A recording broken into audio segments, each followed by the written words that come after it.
नमस्कार, मैं हूं प्रभाकर मिश्रा। कोर्ट कचहरी और कानून से जुड़ी खबरें बताता हूं। सावला गैंगरेप मामले में पुनर्विचार याचिका दाखिल होगी।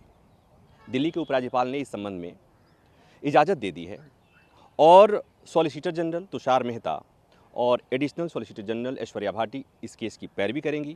ये भी तय हो गया है। और इसी के साथ छावला की बेटी, नाम नहीं बता सकते, कानूनी दिक्कतें हैं, छावला की बेटी को न्याय मिलने की उम्मीद बढ़ गई है। आपको याद होगा 2012 में छावला की बेटी गुड़गांव से अपने दफ्तर से नौकरी करके घर लौट रही थी। आउटर दिल्ली में उसको किडनैप कर लिया गया। उसके बाद उसका रेप हुआ और हत्या कर दी गई। रेप और हत्या के बीच जो जघन्यता की गई उस लड़की के साथ, उसके बारे में बोलने में सिहरन होती है, खुद से और समाज से नफरत सी होने लगती है। इसलिए उसके बारे में बताने में दिक्कत है। 3 आरोपी थे। निचली अदालत ने सबूतों के बिना पर तीनों को फांसी की सजा सुनाई। निचली अदालत के फैसले को हाईकोर्ट में चुनौती दी गई। हाईकोर्ट ने भी उन तथ्यों को, उस जांच को, पुलिस की जांच को पर्याप्त मानते हुए फांसी की सजा पर मुहर लगा दी। लेकिन जब मामला सुप्रीम कोर्ट आया, सुप्रीम कोर्ट ने पुलिस जांच में तमाम खामियां बताई, सबूतों को नाकाफी बताया। और चूंकि हाई कोर्ट ने, निचली अदालत ने उन्हें फांसी की सजा सुनाई थी, तो फांसी देने के लिए जो सबूत थे पर्याप्त नहीं थे। इसलिए सुप्रीम कोर्ट ने उन्हें बरी कर दिया, बेनिफिट ऑफ डाउट देते हुए। बेनिफिट ऑफ डाउट क्यों दिया? क्योंकि न्याय का सामान्य सिद्धांत है कि 100 गुनहगार बच जाएं, भले ही बच जाएं, एक बेगुनाह को सजा नहीं मिलनी चाहिए। और इसी सिद्धांत पर सुप्रीम कोर्ट ने फैसला सुना दिया। निहायत ही तकनीकी आधार पर यह फैसला सुनाया गया था। दूसरी एक महत्वपूर्ण बात यह भी कि जब सुप्रीम कोर्ट में सुनवाई चल रही थी, तो जो आरोपी थे उनके तरफ से सजा में रियायत की मांग की जा रही थी। कोर्ट में इस बात पर बहस नहीं हो रही थी कि इन्होंने गुनाह नहीं किया। बहस इस बात पर हो रही थी कि उनका बैकग्राउंड ऐसा रहा है कि उनसे गलती हो सकती है, इसलिए उनको रियायत दिया जाए। रियायत का मतलब फांसी की सजा को कम कर दिया जाए। लेकिन सुप्रीम कोर्ट ने फांसी की सजा को आजीवन कारावास में नहीं बदला, पूरी तरह बरी कर दिया। ये जस्टिस ललित मुख्य न्यायाधीश तब थे और उनके आखिरी कार्यकाल के आखिरी दिन ये फैसला आया था।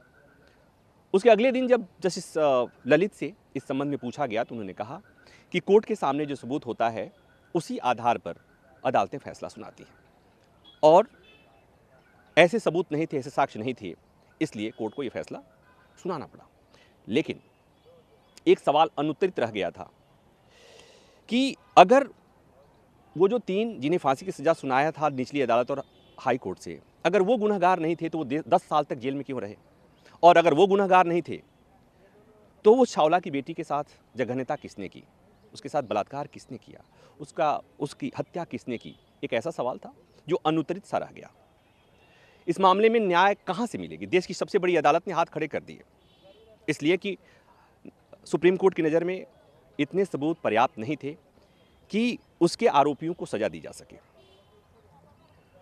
कोर्ट ने बस इतनी सी बात कही थी, और कोर्ट ने यह भी कह दिया था, सुप्रीम कोर्ट ने, कि उचित मुआवजा दिया जा सकता है। वो परिवार, वो माँ बाप सुप्रीम कोर्ट में न्याय के लिए आए थे और सुप्रीम कोर्ट ने उन्हें मुआवजा हर्जाना देने की बात करके टरका दिया। उसके बाद समाज में उतना हो हल्ला तो नहीं हुआ, लेकिन फिर भी कुछ संवेदनशील लोगों ने इस मामले को उठाने की कोशिश की, न्याय मांगने की कोशिश की, ये बताने की कोशिश की कि न्याय चाहिए उस छावला की बेटी के पेरेंट्स को, परिवार को, उस बेटी को न्याय चाहिए। और इसलिए जगह जगह इस संबंध में धरना प्रदर्शन हुए। और फाइनली सरकार पर दबाव थोड़ा बहुत बना होगा, और इसलिए अब दिल्ली के उपराज्यपाल विनय सक्सेना ने इस संबंध में पुनर्विचार याचिका दाखिल करने की इजाज़त दे दी है। और जैसा मैंने बताया कि सॉलिसिटर जनरल तुषार मेहता और Aishwarya Bhati, additional solicitor general, को नियुक्त किया गया इस मामले में केस की पैरवी करने के लिए।